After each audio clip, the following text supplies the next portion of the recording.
সারা ভারতবর্ষব্যাপী ওয়াকফ সংশোধনী বিলের বিরুদ্ধে হাজারো প্রতিবাদ হওয়া সত্ত্বেও কেন্দ্রীয় সরকার জোরপূর্বকভাবে তারা যে ওয়াকফ সংশোধনী বিল পাশ করেছে, আমরা চালতাবাড়িয়া অঞ্চলের কামারিয়া গ্রামের আপামর সমস্ত মুসল্লি জনসাধারণ তার বিরুদ্ধে অতক্ষণ পর্যন্ত লড়াই চালিয়ে যাব যতক্ষণ পর্যন্ত কেন্দ্রীয় সরকার এই কালা কানুন প্রত্যাহার না করে।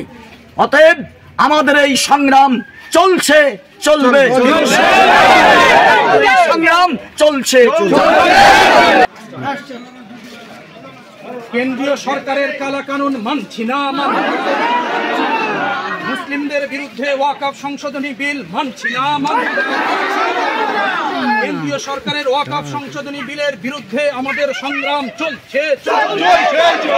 কেন্দ্রীয় সরকারের এই কালা কানুন আইন মানছি না, ওয়াকফ সংশোধনী বিল যে নিয়ে আসা হয়েছে তা আমরা মানছি না। কেন্দ্রীয় সরকারের কালা কানুনের বিরুদ্ধে আমাদের এই সংগ্রাম চলছে।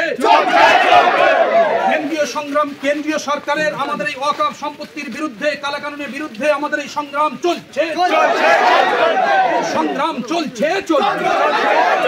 কেন্দ্রীয় সরকারের কালা কানুনের বিরুদ্ধে এই সংগ্রাম চলছে। ওয়াকফ সংশোধনী বিলের দ্বারা মসজিদ মাদ্রাসা ক্ষতিগ্রস্ত হতে দিচ্ছি না, মসজিদ মাদ্রাসা কবরস্থান খানকা ক্ষতিগ্রস্ত হতে দিচ্ছি না। কালা কানুনের বিরুদ্ধে এই সংগ্রাম চলছে।